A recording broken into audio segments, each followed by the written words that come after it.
करायचंय फळांची आणि फुलांची झाडं यांची माहिती घ्यायची आहे.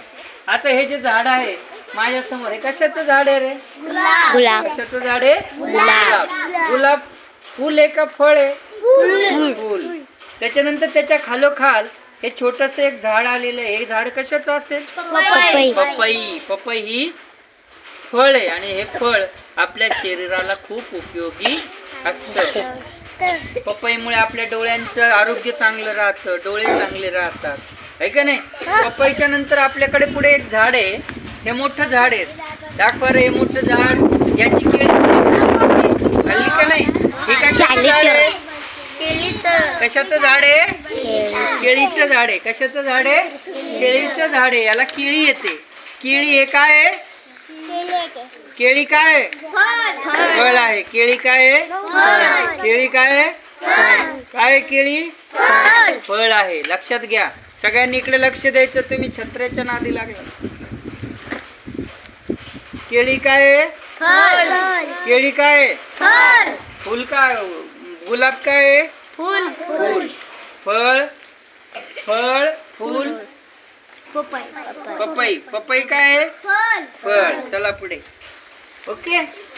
आता याच्यानंतर पुढचं जे झाड आपल्याला बघायचं आहे त्या झाडाचं नाव आहे आंबा. कशाचं झाड आहे? आंब्याचं झाड आहे. आणि आंब्याला काय येतात? आंबे येतात. आंबे कडू असतात की नाही?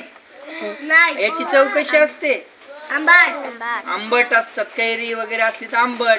काही आंबे गोड असतात, काही गोड पण असतात आणि काही आंबट पण असतात. बरोबर येतात. आलं लक्षात? हा फळ आहे. हे काय आहे? फळ. त्याच्यानंतर आपल्याला पुढचं बघायचंय झाड. इकडे वरती बघा काय लागलंय रे त्याला? काय लागलंय? पपई लागली. बरोबर लागली पपई. त्याच्यानंतर इकडे जे झाड आहे ते आपल्याला बघायचं. इकडे केळी. आलं लक्षात? इकडे या. हा जो झाड आहे याचं नाव काय रे? शेवगा. हा जो शेवगा आहे याच्याला शेंगा येतात आणि याची भाजी आपण कुठे वापरतो? हा, याच्या शेंगा भाजीमध्ये टाकतो. त्याच्यामुळे भाजीला काय येते? चांगली चव येते. आता हे जो झाड आहे कशाचं झाड आहे? कढीपत्ता. हे पण भाजीमध्ये टाकलं जातं. आलं लक्षात? कशाचं झाड आहे हे? त्याच्यानंतर हे जे काजू आहे याला काय येतात? काजू. काजू फळ आहे का फुल आहे? फळ आहे. आता हे जे झाड दिसतंय हे काय आहे?